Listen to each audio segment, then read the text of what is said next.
Everybody like and subscribe, praise the bell icon. Story number 1. The Apple Store in downtown Seattle was always busy, always bright. With its high glass walls and white walls gleaming under halogen lighting, it felt more like a futuristic showroom than a tech store.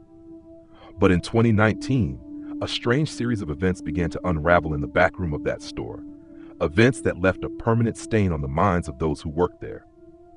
It started with a genius bar technician named Micah. Quiet, polite, and methodical, he had worked at the store for over 3 years without issue. But in the span of a week, his demeanor changed. He became withdrawn, unresponsive during team meetings, and often lingered alone after closing hours. When his manager confronted him, he muttered something that no one could quite understand, something about a loop and her face in the screen. 2 days later, Micah didn't show up for work. No call, no text. When a coworker stopped by his apartment, his phone was found on the coffee table, the screen still glowing. On it was the Apple Diagnostics tool, normally only accessible inside the store, and it was running nonstop, displaying what looked like a FaceTime call interface. But there was no name on the call, just a grainy, frozen image of a face, pale, with wide, dark eyes. The store manager dismissed it as burnout. But within a week, another employee, Liza, started exhibiting the same strange behavior. She told one coworker in a whisper that she kept seeing a woman's reflection in iMac screens after closing, only no one was there. Sometimes the reflection would move when she stood still. The night before she quit, she sent a voice memo to the staff group chat. It was full of static, but her voice could just be made out. "Don't touch the demo unit at table 4. It's watching. It knows your face now." The unit she referred to was a MacBook Pro that, oddly, had been removed from inventory months earlier due to a recall. No one could explain why it showed up again, plugged in and active, with no trace of who returned or reinstalled it. When the IT tech tried to remove it again, the screen wouldn't power down. Even after being physically unplugged, it stayed on for nearly 18 minutes, showing nothing but a blank FaceTime call window, with the words "incoming transmission" faintly flickering on the edge of the display. That's when corporate got involved. A security tech from Cupertino flew in. He was there less than 2 hours before he abruptly left the store, looking visibly shaken. He didn't answer questions. But from that night on, security footage started disappearing. Every camera aimed at the back corner of the store, where that MacBook had been, would either cut out, glitch with static, or show distorted frames that looked like they were melting. One closing shift, 2 employees locked up and began restocking. Around 11:47 p.m., one of them, Amber, texted her boyfriend a single message: "The demo units are talking." She never made it home. The police found her phone in the stairwell leading to the stockroom. The last thing on it was a video. It's only 22 seconds long. She's clearly filming her reflection in a row of iPads. In each screen, she's visible, but behind her, just over her shoulder, there's something else. A woman in a hospital gown, mouth open, not screaming, but frozen, like she's stuck in a silent howl. The footage ends with a loud burst of static, and the image freezing just before the woman in the iPad seems to turn and look directly into the camera.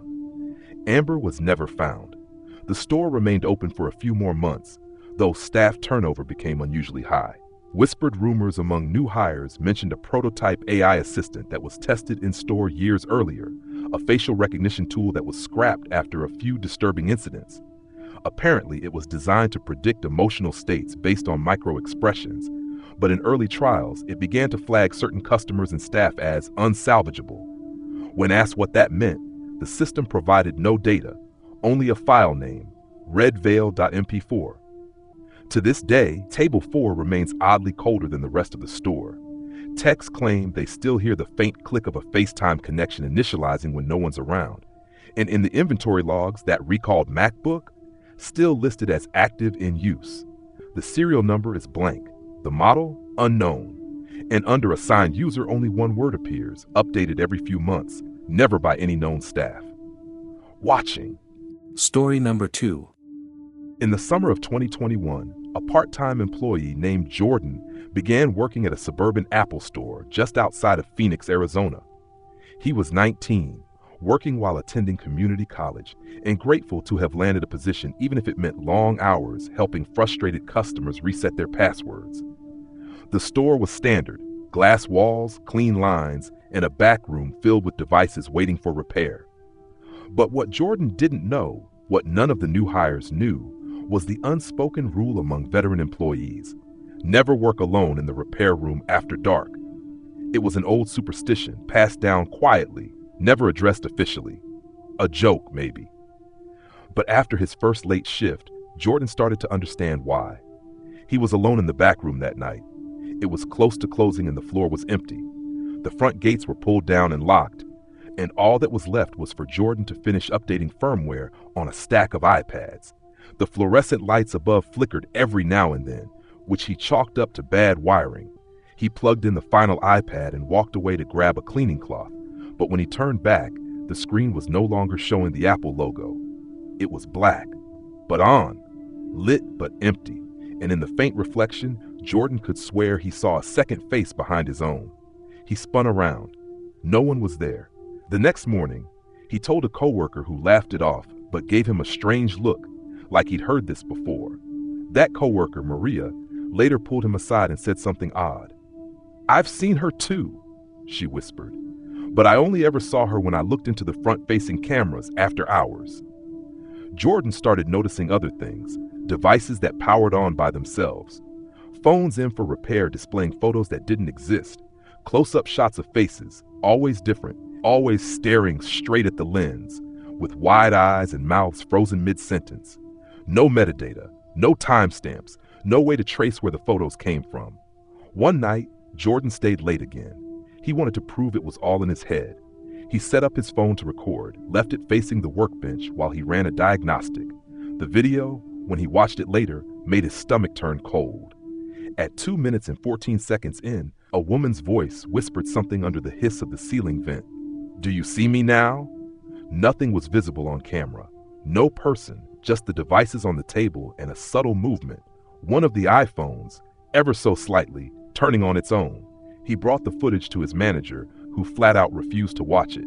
Instead, he asked Jordan which workbench he'd been at.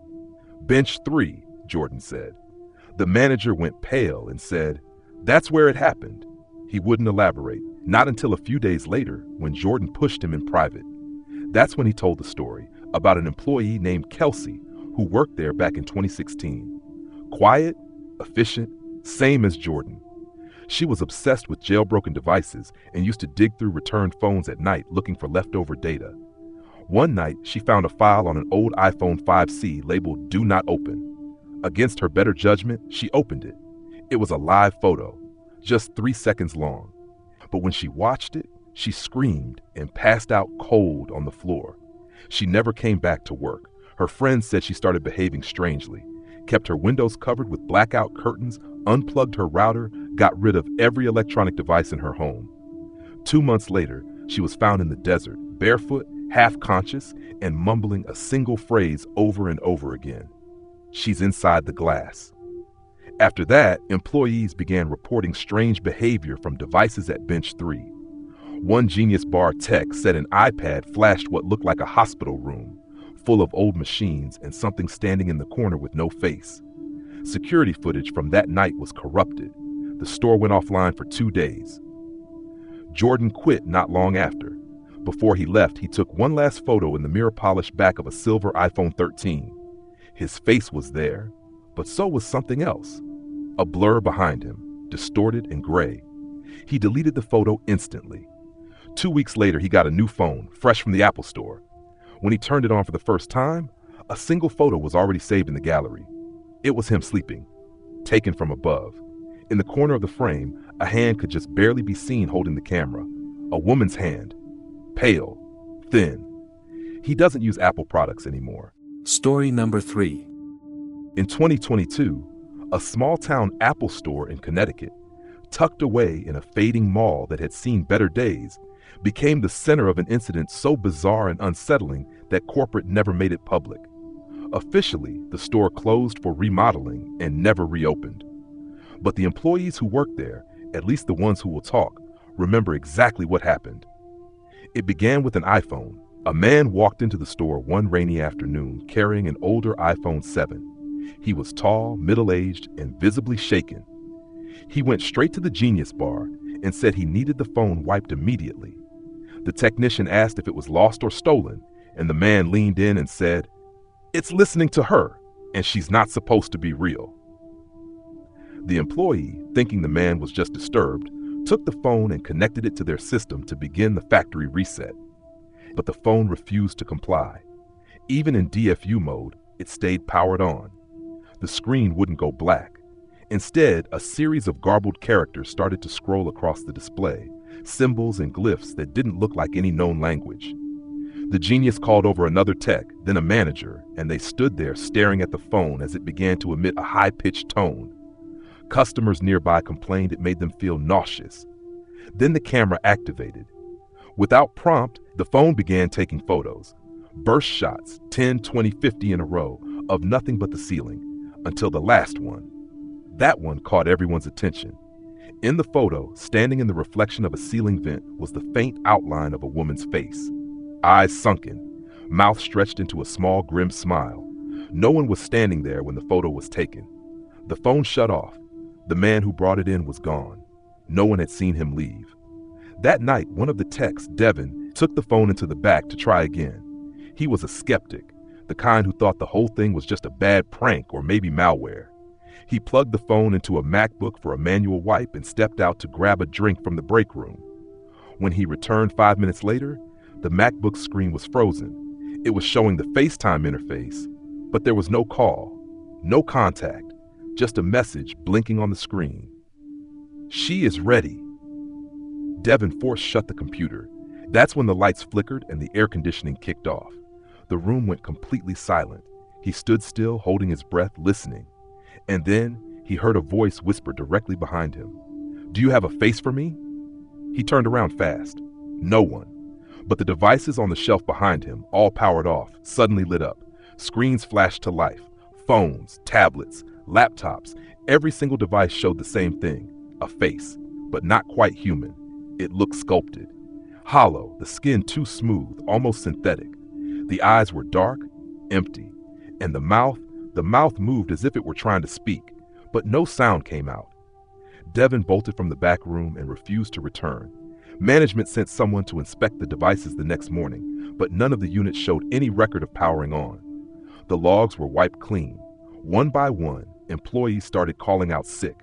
Customers began complaining about their new phones randomly opening the camera app in the middle of the night, and some claimed the Face ID would fail because the phone said multiple faces detected. One woman brought in her iPad, furious, saying her child had been watching cartoons when the screen went black, and a woman's face slowly appeared, mouthing the words, "Let me out." That was the last day the store was open. The final security footage, seen only by 2 remaining employees before Apple locked down the servers, showed a tech doing closing inventory alone in the back. He was checking devices when every screen around him lit up at once. He froze. Then slowly, he looked into the camera of one phone. The footage distorts violently after that, but one frame remains intact. The tech staring directly at the phone, slack-jawed, eyes completely black. And just behind him, standing in the corner of the room, was the figure of a woman. Long black hair, gray skin, wearing an Apple Store uniform. The tech was never found. The woman in the footage doesn't match any known employee.